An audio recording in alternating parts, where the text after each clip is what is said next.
अब आपको पश्चिम बंगाल की सियासत का नया दंगल दिखाते हैं। यहां लव जिहाद कानून का मुद्दा बहुत तेजी से उठ रहा है। बीजेपी बोली कि हमारी सरकार आएगी तो ये कानून लाएगी। टीएमसी बोली कि बीजेपी वाले नशा करके बोल रहे हैं। भारत माता की, भारत माता की, भारत माता की जय श्री राम, जय श्री राम, जय श्री राम।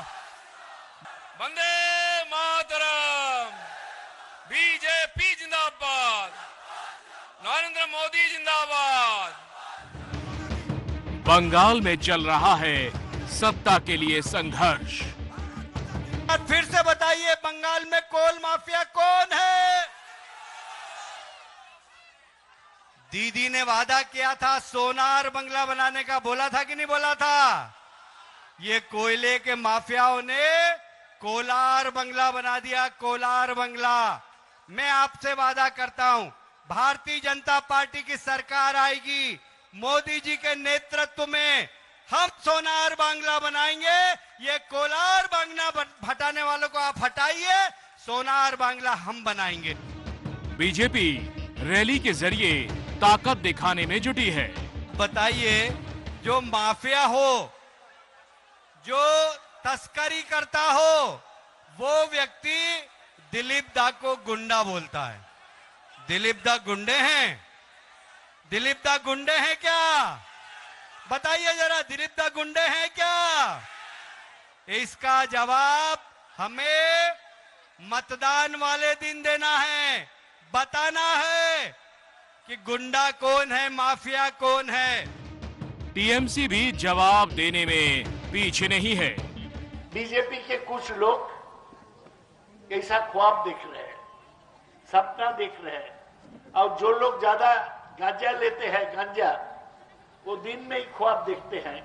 हम ये कानून नहीं होने देंगे। और अब बंगाल की लड़ाई में हो चुकी है लव जिहाद की एंट्री। आपने कह दिया कि सरकार आएगी तो लव जिहाद को कानून लेकर आएंगे। क्या वहां पर इस तरह के कानून की मांग उठ रही है, या आपने इसलिए कहा क्योंकि चुनाव है? पश्चिम बंगाल में कई लोगों ने कहा, तो मैंने कहा कि हम मध्य प्रदेश में लाए हैं, उत्तर प्रदेश में आया है, हमारी अन्य स्टेटों में आया है।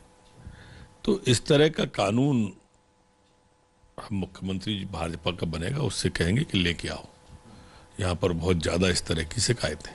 कितनी शिकायतें आपके संज्ञान में आई इस दौरान? आपका ये शायद तीसरा या चौथा दौरा था बंगाल का, जिनके बाद आपको लगा कि ये कानून लाना बहुत अवश्य संभावी है। लगातार आ रही हैं, रोज आ रही हैं, और इसलिए मेरी मान्यता ऐसी है कि वहां ऐसा कानून आना चाहिए। बीजेपी साफ साफ कह रही है कि सत्ता में आएंगे तो बंगाल में लव जिहाद के खिलाफ कानून बनाएंगे, लेकिन टीएमसी कह रही है कि बीजेपी इस वादे के जरिए राज्य में सांप्रदायिक राजनीति करने में जुटी है, लेकिन उसे कामयाब नहीं होने देंगे। टीएमसी मानकर चल रही है कि सत्ता में बीजेपी नहीं आने वाली है। बीजेपी के कुछ लोग ऐसा ख्वाब देख रहे हैं, सपना देख रहे हैं, और जो लोग ज्यादा गांजा लेते हैं, गांजा, वो दिन में ही ख्वाब देखते हैं। वो सोचते हैं कि बीजेपी हुकूमत में आएगा, कभी नहीं आएगा, और हम लोग अगर रहेगा तो कभी ऐसा सांप्रदायिक कानून नहीं होने देंगे।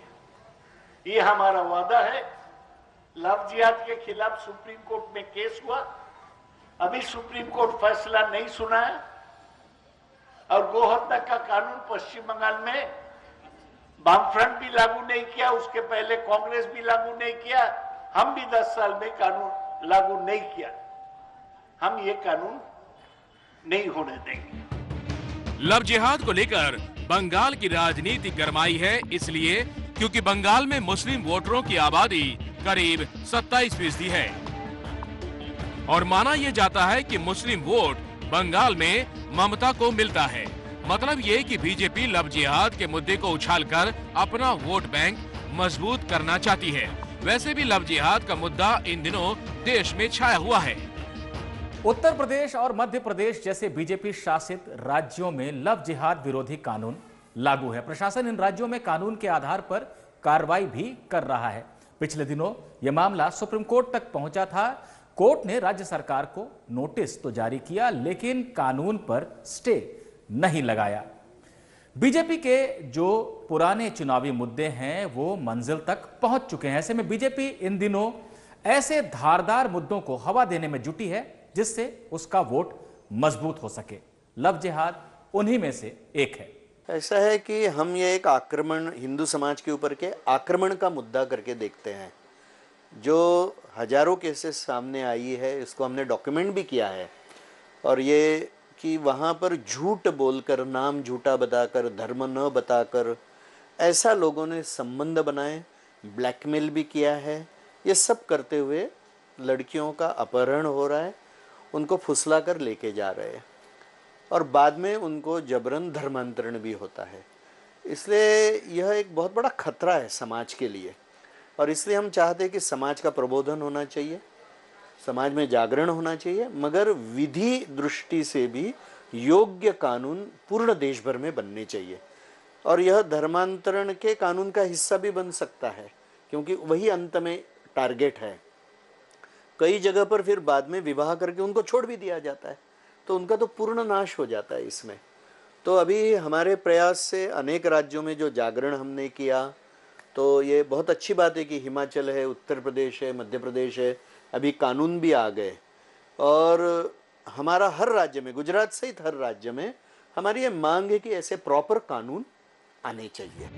बंगाल की लड़ाई में तीसरा कोना तलाश रही कांग्रेस कह रही है कि टीएमसी और बीजेपी दोनों की सोच बंगाल की संस्कृति के खिलाफ है।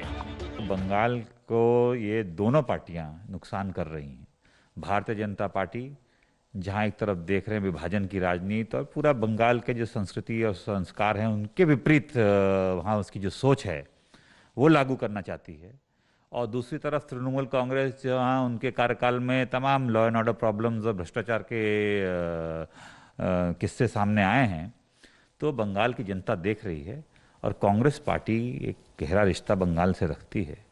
और हम लोग बंगाल की अस्मिता, बंगाल को बचाने की जो कोशिश रहेगी वो दमदारी से कांग्रेस पार्टी उसमें आगे बढ़ेगी और हमें विश्वास है कि बंगाल की जनता का आशीर्वाद मिलेगा। जो पॉलिटिकल किलिंग्स वहाँ हैं, आपको लगता है ये एक कोर इशू है, इसको एड्रेस करने की? बिल्कुल है, ये मैं बता रहा हूँ ना, ये जो डिस्कोर्स है और जो हिंसा का माहौल बंगाल में हो गया, ये बंगाल की संस्कृति नहीं रही है।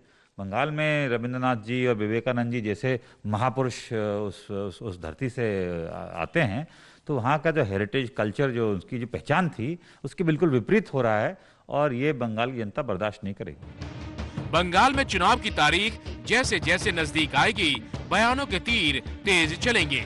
फिलहाल लव जिहाद सबसे बड़ा मुद्दा बनने की ओर है।